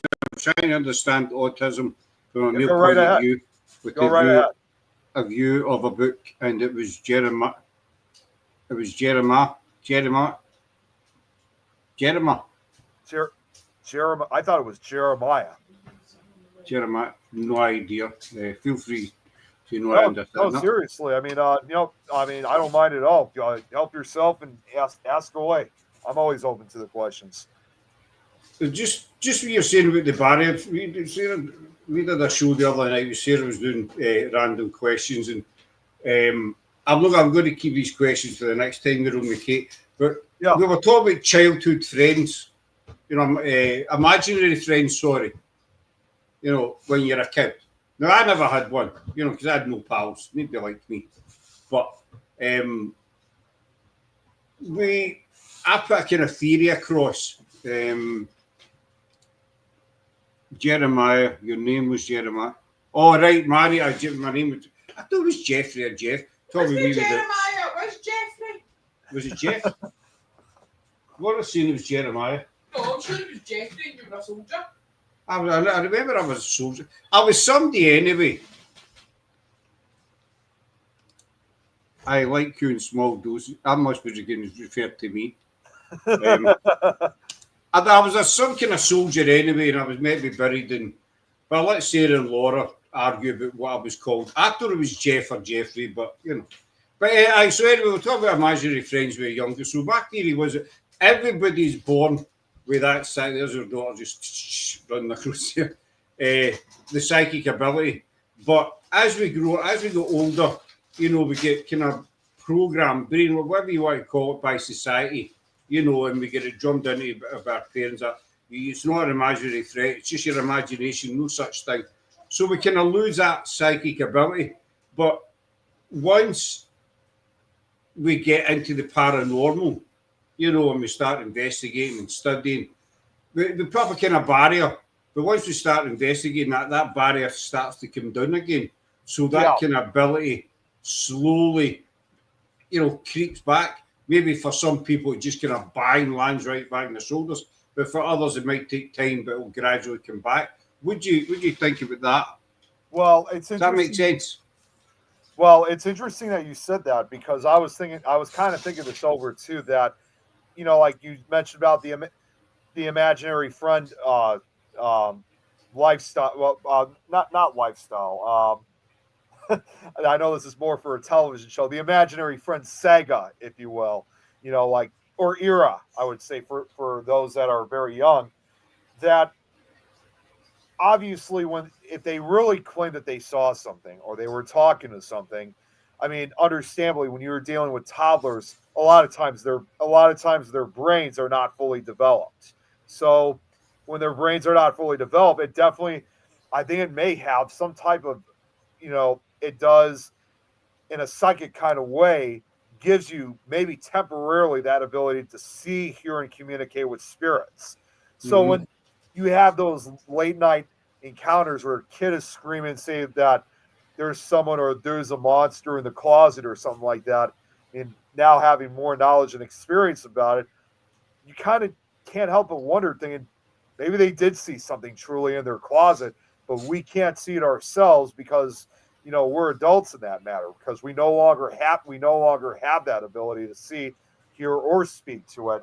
And to be fully honest, I haven't even told you guys know that I have a niece of my own, and I know I haven't spoken to my sister about this yet, but considering now my niece is only a year old, although actually no, I take part of that back. My sister and I, we've often talked about, because I'm usually the person that she turns to when it comes to paranormal stuff. Like if could Madeline in some way, shape, or form already, because she hasn't got to the point where she's speaking words just yet. She's getting there, but not yet. Mm-hmm. But she has said to me on some occasions that there are times that she sometimes does, not very frequently, but every now and then, that she kind of stares off into space or something, and maybe, like just almost like as if something is standing in front of her. And she does wonder maybe if she is seeing spirits herself. And she and I have talked, and of course, obviously, we say, well, it's probably most likely one of our relatives' spirits, like my grandparents, for example, because we know for a fact that they do visit us on multiple occasions, and not only just, my grandparents, a lot of our relatives, and believe it or not, because again, with so many investigators that I've worked with, who some of which have passed away over the years, even some of our investigator friends pay me a visit as well. So, we haven't gotten to that point just yet, but my sister is kind of a bit open to the fact that maybe my niece can see spirits. My sister doesn't see it as a problem, but it is something that she does think about every now and then. And we kind of do wonder that when my niece Madeline does eventually learn how to talk, if we're going to see more signs of it. So for now, she's not my sister's not denying it. She's just kind of open. She's just being open minded because of the education that I gave her involving the she's open to the idea. She's not sure if she would be able to. It's one of those things that she may not be sure exactly what she's seeing, hearing, or talking, or in some way, well, in this case at least, looking at. But she's open to the idea that she's probably seeing spirits. But I mean that to me that's a good thing. She's not shutting it down completely. She's not, and it's even more surprising that she's not showing much fear in it, because these are people, obviously, and it's incredible, because these are people that she never met. These were my grandparents. They've been gone for over, my grandmother's been gone for almost 15 years now, and my grandfather passed away just 2 years later, so he's been gone for over a decade, so long before Madeline was ever even born. But it's like she senses that familiarity or family connection between them. I will be interested once she's a wee bit older, and the talking starts about whether she might not say anything, or she might hit you with a name or something like that, maybe, or there's a man who wore glasses, or you know yourself, it could be anything at all. Exactly. These are people that are realtor, as far as she knows, they're as real as you and me. And I think it's beautiful. It is, because we've all got that ability as kids. It's the same with cats and dogs. I mean, we've got 2 cats, and a few times we've caught them, especially in our old house, which our old house was quite overly active, but there was people there. We used to watch our cats sometimes just staring, maybe in a corner or a wall, or something. And obviously, cats and dogs, they're not programmed by society saying, it's a load of baloney and blah, blah, blah. Yeah, so they live by their own rules. they live by exactly. They live by their own rules, so they've always got that ability. But I think our ability kind of disappears because we start as we get that wee bit older. We listen to our parents, friends, to the general rule of thumb, as they say. You know, Yeah. well, you know, society's saying it's a load of crap, so it must be. And that ability just that barrier comes up. I think that's spirits on the other side of that barrier, and they can't get through because we put up that wall sort of thing. Exactly. And, you Exactly. know, but once we start investigating and things happen to us or we pick up and say, well, I think as soon as you start to think, maybe there is something to this, then that barrier starts to drop just a wee bit at a But time. it's also interesting. I also find it amazing too how not only just through that aspect, but you and I know this all too well that we already got our next generation of paranormal investigators. I mean, they're just getting younger and younger, and there are so many kids out there that are now starting to kind of take step in our place of wanting to continue on this legacy. And I know, and I know some people find that a bit controversial because they're investigating something that's normally would be very scary for most kids. But as far as I know, although when it comes to joining groups, I mean, there's yes, you have your age limits, but if you're aspired of wanting to be a paranormal investigator, and you think you have the abilities to do that, and you could actually investigate yourself, there's really no age limit. Then it really doesn't have a number to it. So No, it to me, doesn't. Your daughter's 9. She's been she's right into it, and she's done two investigations during the day, and that local team I was telling you about she came out with that night. That was her first night time, and she's 9. yeah, But she it was quite funny because this team they've been going for quite some time, but it was the first time we met them, and we met up with them in Kirkyard. They started, and our wee one, she was over telling them how to use the different bits of equipment and what have you. You know, well, you do this with that, you do this with that. And she's like, hey, well, like, you saw her walking by there. And she started doing shows on her YouTube channel as well, talking to, well, we need to get you on for her, actually. She's yeah. I done remember 2 you so mentioned far. something like that a long. I remember you mentioned something like that a long time ago, but I didn't hear any more updates on it. Well, she's done 2 so far, so she started doing them live on her YouTube channel. But some people some people make sure that's that they're Yeah, some far people too have young. But we is got it? we have I was supposed to be investigating with her, but unfortunately she had to.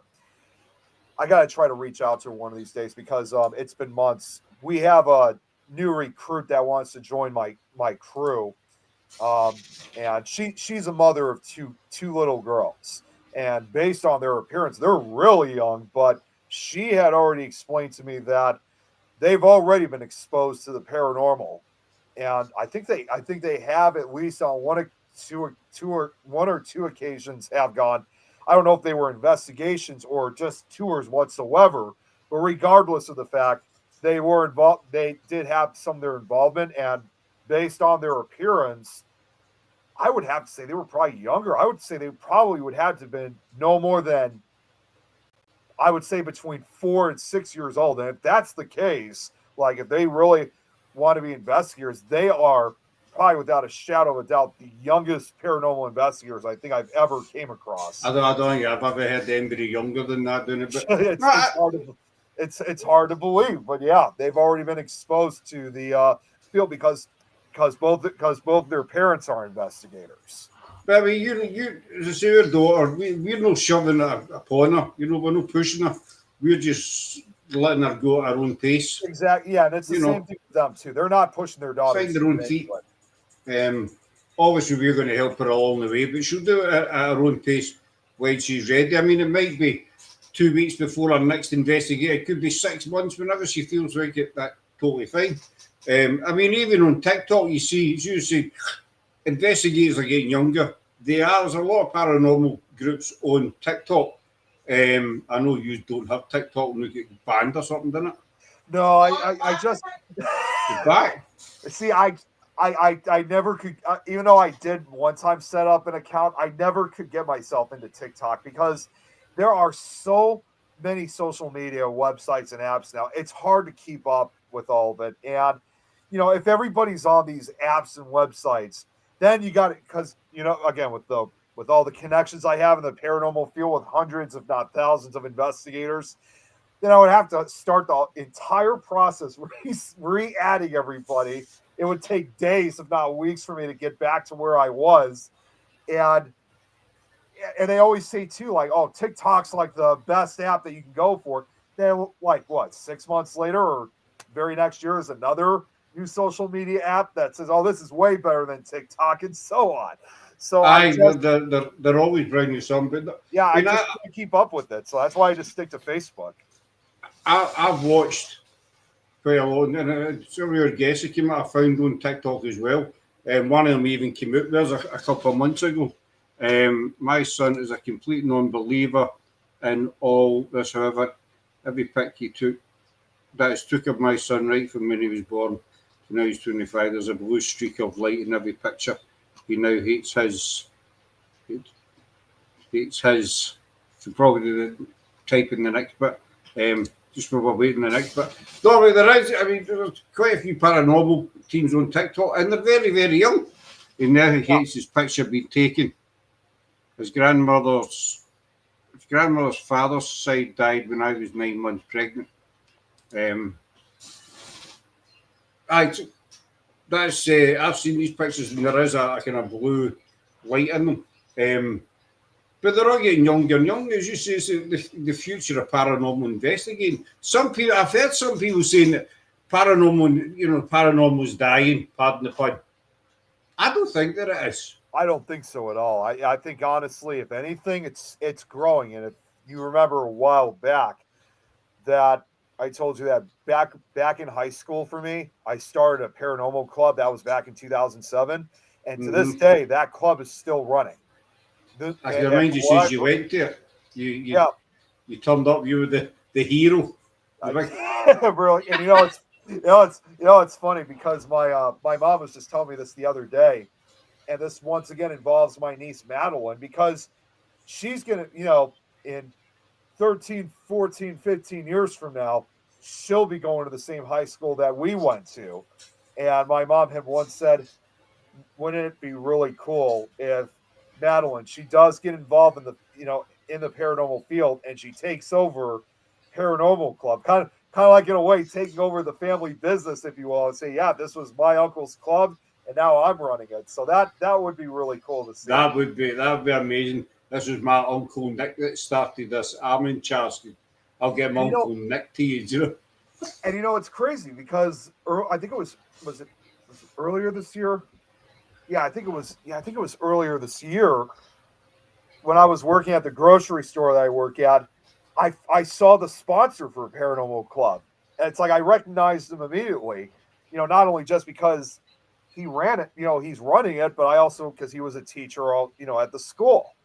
And, I asked him obviously how things have been going with Paranormal Club. He says it's been going really well. They've had a lot of kids, these last couple of years that are going.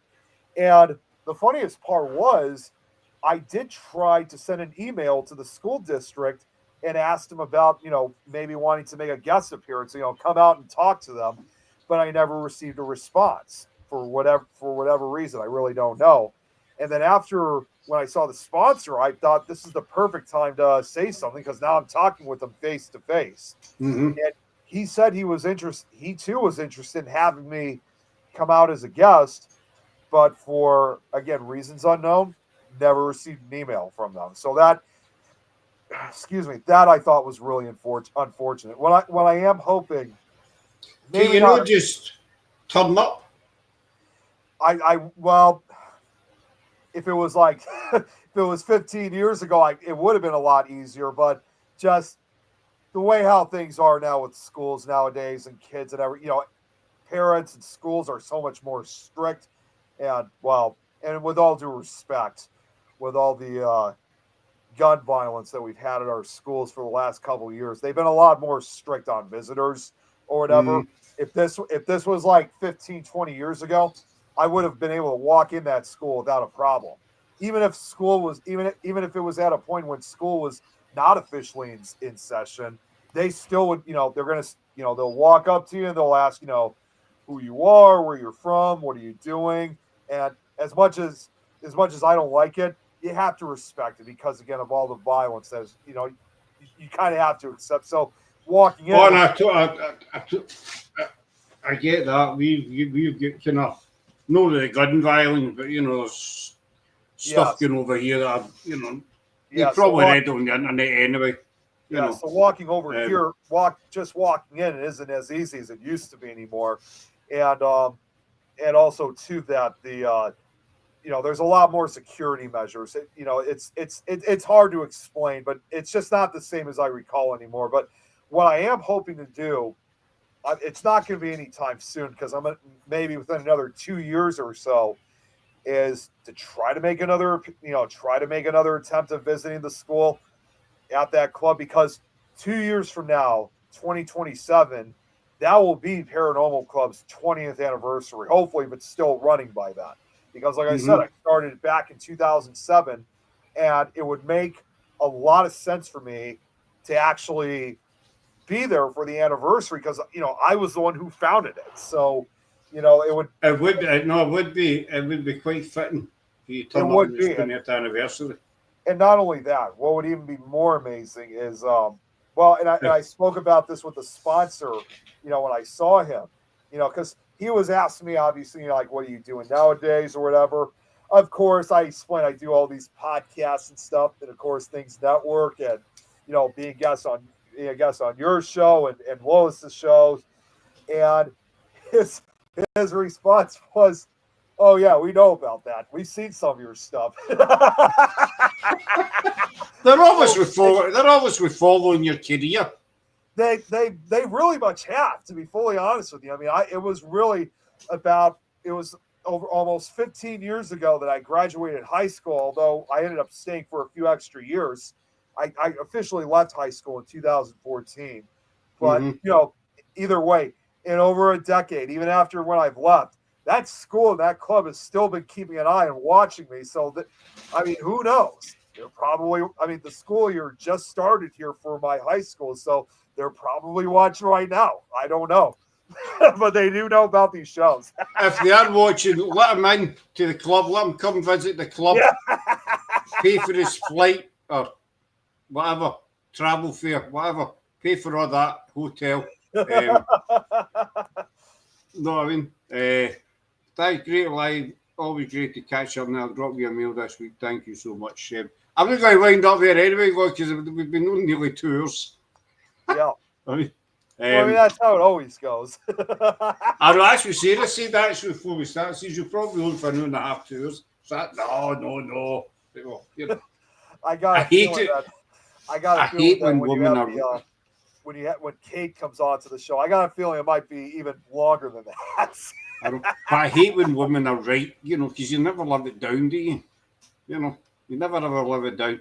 Yes, see you tomorrow, dear.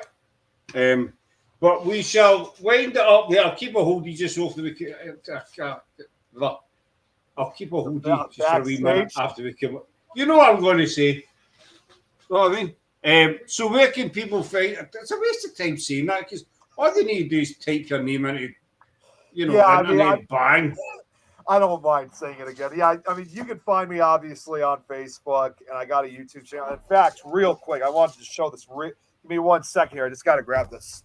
You could also find me on YouTube, and in case you guys don't know, in addition to my paranormal work, as I know we didn't really get to talk too much about it, I've also been getting back to work on my audiobooks. Now, long story short on those, I'm actually planning on re-releasing them because, like, for example, this book right here, which is called Corpse Cult New American Folklore. Mm-hmm. This was the very first book that I ever recorded and narrated. And that was about 5 years ago. Now, recently I had listened to some of my other audiobooks, and I discovered what I discovered, especially in the earlier ones, because obviously I didn't know as much I didn't have as much knowledge when it came to recording audiobooks as I do now. And there was a lot of hidden mistakes that I missed out on. And I mean, yes, it's great that I'm re-releasing them, but at the same time, though, it's very frustrating because now I had to go back and re-listen to them and then take out parts, either like mispronunciations or like words I may have skipped over or parts of sentences. There was also times where it was like I was just reading just way too fast. And so it was frustrating to realize how many mistakes it was just like, what? Like what? I got to do this all again? As, I mean, I've done a couple of voiceovers for the Willie Wallace and Darkest Mile and what have you.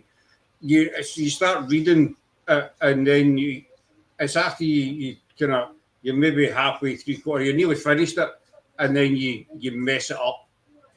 Or you don't realise it till you listen back and you think, like, oh no. Yeah, it's like, I need to do that I again. gotta work on this again. And at first you think to yourself, okay, well, it's just one issue you gotta fix. And then all of a sudden, here comes another, then another, then another. It's a lot. They just multiply, don't they?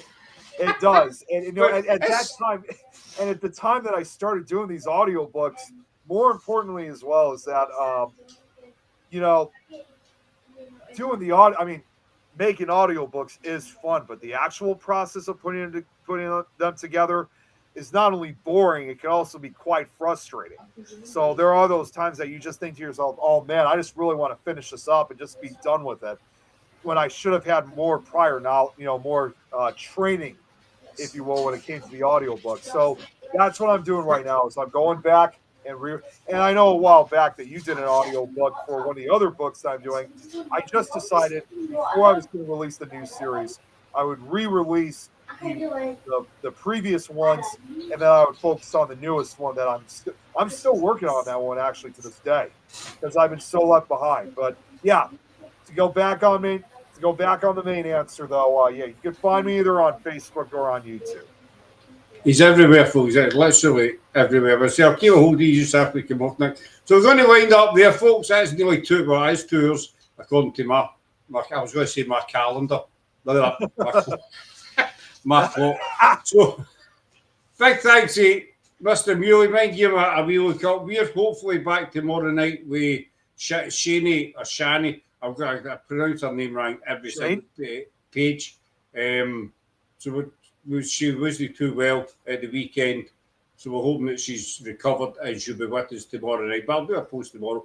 But you will be seeing this guy again. Kate was meant to be joining us tonight, but she is away to a kid's birthday party or something. Yeah, it was her daughter's best friend's birthday party today. So she's away. So Kate will be hammered, but probably, I don't know. You know what the Americans are like. At the end, it's funny, and I'm just gonna say this real quick before we go, because I probably will be talking to Kate later tonight, because well, Kate can explain more about this to you when she's on. But I'll say this for now: is she, myself, along with that guy Tom, and also I think Robert White from Australia. If that's correct, you know who that is.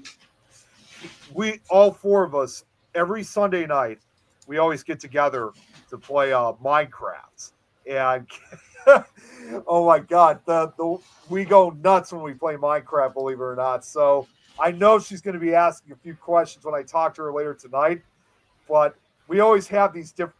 We've come up with these crazy phrases that, well, more of Tom or Kate has made.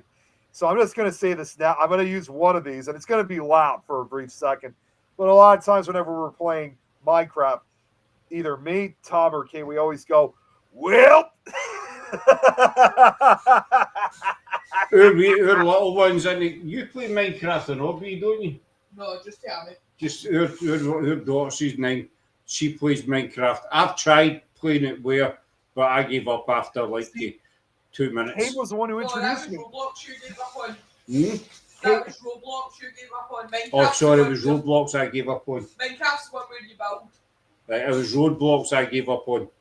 Yeah, I mean, Kate was the one who introduced me to Minecraft, believe it or not, because like I remember for many years when I heard about Minecraft, I didn't really think too much of the game. I really didn't think that much of it because I thought originally it was just like a game for like just like little kids. That's what I really just thought the game in general was just like a piece of crap for the most part. But after Kate introduced me to it, it was a lot more funner than I expected. Then I found out that adults can play it too. But more importantly, I think it was a few nights later that I messaged her and I said to Kate, just so you know, Kate, this is all your fault because now I'm hooked on Minecraft. This little one here plays Minecraft, don't you, baby girl? She plays that. It's beyond me, you know what I mean? Go beyond me. But we shall wind up. It's madness to us. And what Chris just wrote, that one word, I often get attacked by bees a lot in the game. So I always yell out, bees! When I talk to Kate, I'll need to text her that just be see what kind of reply I get. She'll probably think, what the hell is this? So I'll do that next. Where did my daughter go? She must have been in bed. She just disappeared. I thought she was still standing there. So we'll wind up there, folks. You will be seeing this guy again along with Minecraft Kate or B, whatever you want to call her. And we shall see you tomorrow night, hopefully with Shannon, but you'll see Nick again. So a million thanks, everybody, for watching, your comments and everything. And take care, and we'll talk to you soon. Cheers. Bye. Bye. Thanks again.